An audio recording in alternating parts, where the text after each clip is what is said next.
Hi everybody, Dan Illman, Matt Bernier. The feature race at Santa Anita on Saturday is the Grade 3 Autumn Miss for 3-year-old fillies going 1 mile on the turf. You can play this race with a DRF Bets account and the 300% deposit match that goes along with it. Sign up at bets.drf.com. This should be a fun betting race as we take a look at this field. Gigantic field, some nice horses. Some of the shorter priced horses have some questions they need to answer. They'll be running for $100,000 again at 1 mile. Your morning line favorite at 9 to 5 is the Keeneland graduate Twinette, winner of the Grade 3 Edgewood back in May on Kentucky Derby weekend, and then just didn't run very well in the Belmont Oaks. A couple of things happened in the Belmont Oaks that concern me, Matt. A, she showed up with front wraps. B, she was kind of just ridden very aggressively by Flavian Pratt that day. And C, Neil Drysdale said she came out of that race with a physical problem that's had her on the shelf for several months. At 9 to 5, considering all of those things, and she is a very talented filly, I might try to beat her. I agree with you. And in the advance for the race, it was sort of the, I don't want to say the built-in excuse, but Drysdale said, she may need one, which that's not necessarily what you want to hear on a horse that's likely to be pushing even money. But I think we do have to acknowledge, if she is right and she gets back to the horse that won the Edgewood 2 starts back, I think she's probably just better than these horses. You'll note she beat Rushing Fall. I believe that's the only loss to date for Rushing Fall throughout her career, and understandably that was with a little bit of a peculiar ride from Javier on Rushing Fall, but that's another story for another day.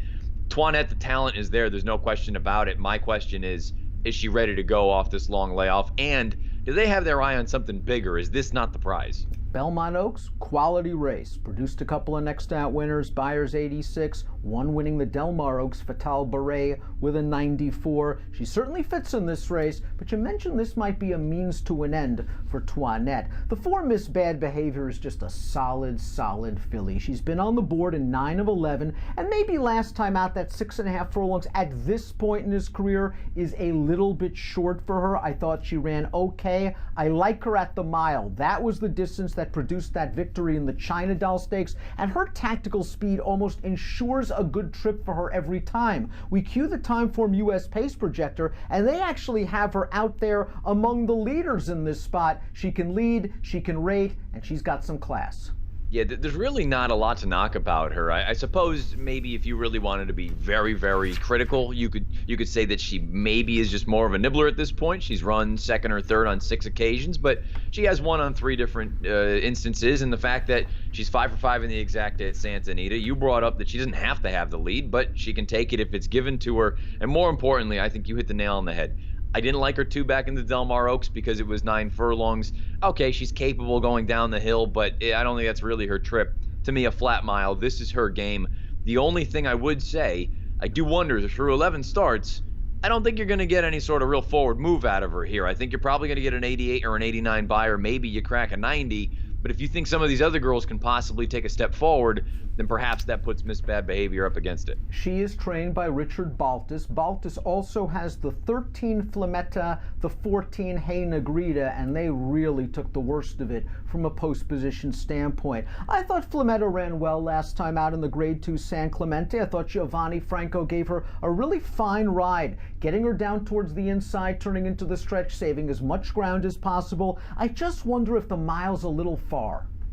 I mean, when you look and see that she's a perfect 2 for 2 going down the hill, I do wonder if that ultimately is what her game is going to be as she continues to mature and get older. I agree with you. Perhaps this distance is a little bit far for her, but at the same time, keep in mind, you're talking about a horse, highest last out buyer in her anyway, with an 88. There's a real scenario where if she can overcome the post, she could be interesting at a big number.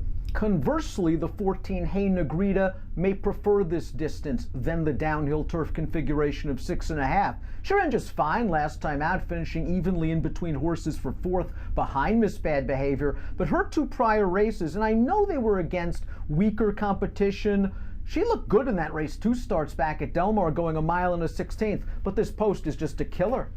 Yeah, it's very brutal, and really, the fact that she has a little bit of tactical speed, I almost wonder, in certain instances, if you're breaking from the far outside, I kind of feel like I would want a horse that is either a confirmed front runner, where you have no choice but to send and try to clear, or a one-run closer, where you just take back and you can go over and save some ground. With a horse like this, it's almost one of those things where it's your own worst enemy, where you have the ability to sit second and be 2 or 3 lengths off of it. Well, if you do that, you're going to be hung about 5 wide going into the first turn. I just think the post is going to be too much for her to overcome. Formulator factored a price, the 2. So High Society, multiple stakes placed at Monmouth when, under the tutelage of Chad Brown, came out west, first time for Jeff Mullins, and was just overmatched in the Del Mar Oaks. 87-1 that day, never picked up her feed. Here's the formulator fact for Mullins. Past 5 years, 3-year-old turf riders off a 2 to 4 month layoff. Maybe Jeff's gotten used to So High Society. 23%, $2.20 ROI. The problem is the figs are light.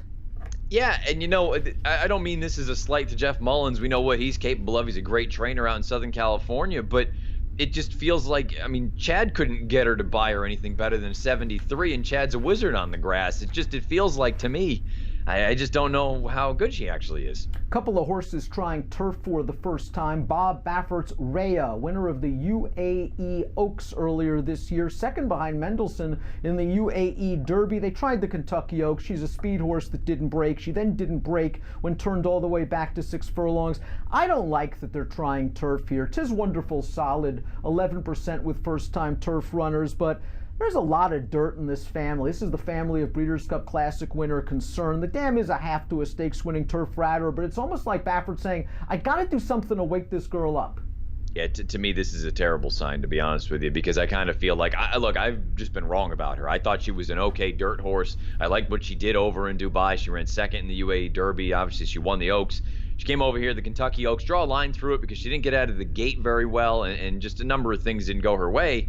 Then she was gone for all that time. But the peculiar thing about that was, all the time that she missed, she was still working out pretty consistently. Just Baffert didn't run her in races, and that, to me, that's never a good thing. And now all of a sudden you go blinkers on, turf. I want no part of her. Right next door is the 12 Spring Lillie. This is a filly who's shown some promise in her career. Third in the Grade 3 Torrey Pines on the dirt last time out for John Sheriffs. But when you look at this pedigree, what a combination. Union Rags is Bernardini-esque with his first-time turf runs. It's bad. It's 4% winners. But there's a ton of turf on the bottom of this family. This is the family of Memories of Silver. The dam's a full sister Liberian Freighter, who is a graded stakes winner at a mile on the turf. I don't know what to believe on this pedigree, but I have a lot of problems playing Union Rags on turf. Yeah, we may be getting to the point where Union Rags has eclipsed Bernardini as far as throwing terrible turf horses, or having terrible turf offspring. To me, this is another one that I may have just been wrong about Spring Lillie. I thought early on she looked very impressive and she could potentially turn into something, and who knows, maybe she still can, and maybe it'll be on the grass. I personally, I've got to see one before I buy in. I know she's going to be a big number in here, and there is, again, I feel like there is some ability here, but boy, the Union Rags thing, man, you can have her. Catholic boys trainer Jonathan Thomas sends out the 6 Tesora. This is a very lightly raced filly who I think has some upside. She's won 3 of 5. And yes, she took advantage of a very fast pace last time out, going 6 furlongs in the Christie Cat at Belmont. But I just love the way she charged home to win. And it's not like she hasn't proven herself around 2 turns. She's won on the West Coast already at 2 turns, and that was stretching out 3 furlongs in only her second lifetime start. I think she has some quality. I think she has a forward move in her. And how many times have we seen East Coast-based horses come west and go back with the money? And I kind of feel like this is one of those perfect storms where she is so lightly raced that you can project a forward move from her, where with many of these other girls, I think of them as bad behavior. I think of a streak of luck or some of these other ones that you kind of know what you're going to get. I think there's a real scenario where Tesora moves forward. If she gets into the low 90s as far as figures are concerned, this distance, you mentioned it, not a problem for her. In many ways, she is a very likely and logical contender, but even having said that, you might still get a square price on her. We're always looking for angle horses at prices, and before we came on, you noticed an angle on the 1. Pulpit Rider. This is a prolific winner. She's got 5 wins to her name, and that last race might have just been a prep for this. That's kind of the way that I'm looking at it. It's worth noting, you go through, including her career debut, she's gone second off the bench on 4 different occasions. And all 4 times she was a winner. Now, she's earned buyers that are respectable amongst this group. They don't make her a primetime contender, but I feel like with her running style at Santa Anita, at the very least at 20-1, she's one that you should be considering throwing in underneath. Again, maybe she's not a likely win contender. I think she's going to outrun her odds. The well-bred West Palm Beach, the number 8, I think has an outside chance in this race for Simon Callahan and Brice Blanc. This horse comes out of the San Clemente, and I thought Flavien Prat, who was riding that day, rode her very conservatively, had her last on the rail, could have come out on the far turn, decided to save ground, ended up in between horses, and Flavien really didn't start asking this horse until about the 8th pole or inside, and she started running. That was a belated rally. I liked the way she finished. It just seems like she needs lots of time between races, and she's coming in off another layoff.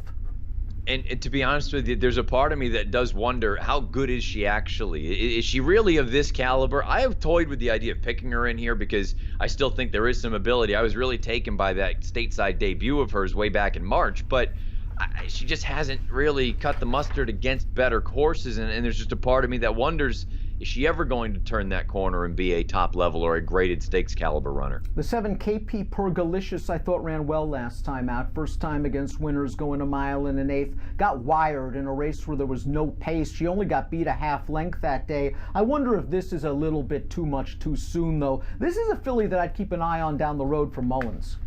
To be honest with you, of the Mullins horses, this is the one I'm probably more intrigued with because she is so lightly raced, but I agree with you. I think right now, I think this might be a little bit too much. Street with No Name won a stakes race against Boys 2 starts back, but needed to go up to Santa Rosa to do it. She ran in the Del Mar Oaks last time out. Again, just overmatched against Fatal Beret. If you think she can improve off that 82 2 starts back, I think she has a little bit of an outside chance. I'm not sure she's that good.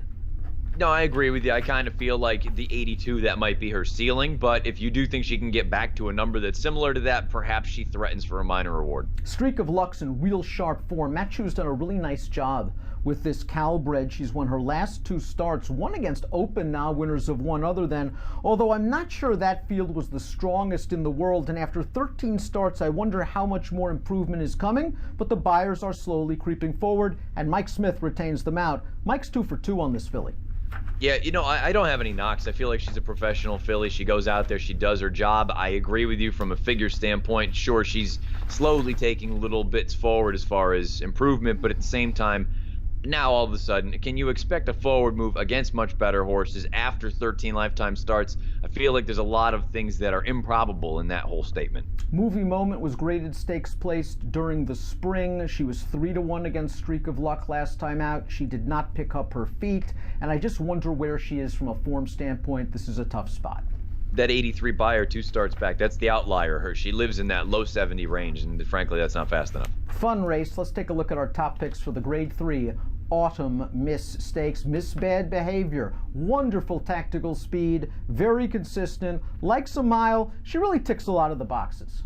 Yeah, she's very logical. This is not rocket science picking a horse like this. I think she makes plenty of sense in here, but I'll admit, I'm slightly concerned that there's a scenario where whether it's a Toinette, whether it's a Tesora, whether it's any of these other more lightly raced horses, I think they have more upside at this point. We've seen Miss Bad Behavior. We know what she's capable of. She's a really nice filly. I just don't know if this race, if all of a sudden it's going to take a 92 buyer or a 93 buyer, I'm not totally convinced that Miss Bad Behavior still has that in her back pocket. Give me numbers. 4, 5, 1, and 6. I'm going 6, 13, 5, and 8. I like Tesora in here. Again, I think the distance isn't going to be an issue. She's proven at a mile. I don't think she beat much last time out. I think this is the right spot for her. She can be a little bit closer to the pace it needs be, but I really like the way she kicked home last time out. 6-1 on the morning line's fair for Tesora. Again, 6, 13, 5, 8 for me. In the Grade 3 Autumn Mistakes, the feature race at the Great Race Place on Saturday. Bet it with a DRF Bets account. Sign up, get a 300% deposit match at bets.drf.com. An approximate post time for the Autumn Miss is 4:40 Pacific. Good luck.